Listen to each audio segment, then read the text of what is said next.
Muita gente espera um troco do Congresso à decisão de Gilmar, que tirou a iniciativa do Congresso Nacional para iniciar processo de impeachment, especialmente contra ministros do Supremo, né? Disse que só quem pode iniciar é o Procurador-Geral da República. E quando for um processo contra o Procurador-Geral da República, como é que vai ser, né? Porque a Constituição diz que compete privativamente ao Senado Federal processar e julgar presidente da República, vice-presidente, procurador-geral da República, ministro do Supremo, etc. Né? Então, está lá na Constituição. Mas aí, então, o Gilmar, Associação de Magistrados Brasileiros, dos juízes, não pode. E Gilmar concordou, né? Porque é um absurdo que com a eleição do ano que vem pode modificar bastante o Senado e os novos senadores processarem aqueles que estão esperando lá. Eu vi no jornal que são 99 processos. Campeão é Moraes, depois vem Gilmar, depois vem Dino, vem Toffoli, né?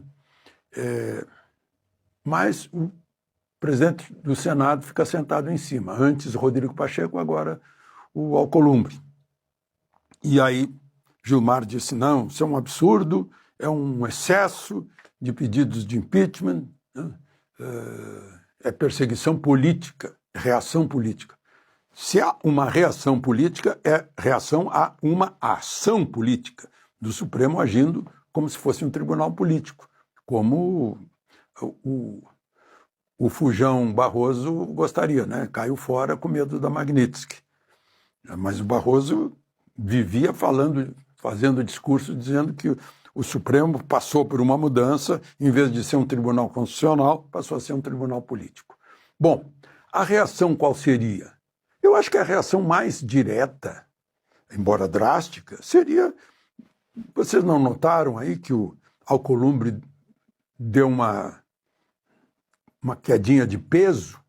Então ele está menos pesado para se levantar de cima dos requerimentos. Tira uns 4 e já dá de bom tamanho e de boa justiça, porque pega 4 que saíram das 4 linhas da Constituição, como a própria grande imprensa tem reconhecido, semana toda reconhecendo isso nas páginas de opinião, que houve um ciclo de exceção, sim, portanto, um tribunal de exceção, um juízo de exceção, que é proibido pelo inciso 37 da cláusula pétrea, artigo 5º dos direitos e garantias individuais. Queria registrar isso, né? Falando nessa história aí da liminar, Gilmar decidiu isso por liminar. Liminar significa o quê? Né? Que quando há pressa, quando há um perigo de ficar esperando, com algum direito vai ser atingido, isso se chama em latim periculum in mora, né? Algum direito vai ser atingido se não tiver pressa, aí sai uma liminar para justificar. Aí se justifica uma liminar. Só que não tem nenhuma pressa. A lei é de 1940. Ela foi com base na Constituição, de 1950, com base na Constituição de 46, foi acolhida pela Constituição de 67 e pela Constituição atual de 1988. Tanto que 2 presidentes foram impedidos de continuar governando, Collor e Dilma, com base nessa lei. E o Gilmar altera a lei. Ele pode dizer que é inconstitucional e só. Agora, alterar a lei, fazer outro texto, é com o legislativo. Ele fez outro texto, botou o PGR, botou... não é mais maioria simples para aceitar a denúncia, tem que ser 2/3, né? Não pode afastar o juiz, tirando o ministro do Supremo, tirando 1/3 de seu vencimento. Criou questões, né? Bom, vamos em frente. O presidente Lula, cuja desaprovação está crescendo, né? Pelo Datafolha, ele está perdendo a 37-32. 37% dizendo que ele é ruim ou péssimo e 32% dizendo que ele está ótimo e bom. Mas ele fez um discurso contra o teto de gastos. Foi a coisa mais preciosa que saiu do governo Temer, uma delas. Né? E é essencial. E chegou a mentir que os Estados Unidos não tem teto de gastos. Meu Deus, como se discute lá o teto de gastos. Eu também disse que o Brasil é a 8ª economia do mundo. Não é mais.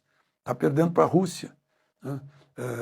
O Brasil é a 11ª economia do mundo se o PIB brasileiro conseguir chegar até o fim do ano.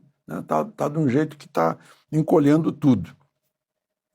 E, bom, a outra questão que eu queria, uma questãozinha rápida, Hugo Carvajal está fazendo grandes depoimentos nos Estados Unidos para ficar com menos pena, né? E aí envolve Cuba, Venezuela, o Petro da Colômbia, o Foro de São Paulo, narcotráfico, o Cartel de los Soles, os cartéis, né, facções brasileiras, e só para concluir, um ex-governador que foi preso pelo Maduro, durante a campanha eleitoral do Maduro, em que ele deu aquele golpe em 28 de julho do ano passado, e o Brasil ficou quietinho, não disse nada, Alfredo Dias morreu na prisão. Só podia falar com a filha. Estava preso, confinado, morreu na prisão. Mais um cadáver na conta de Maduro. De Brasília, Alexandre Garcia.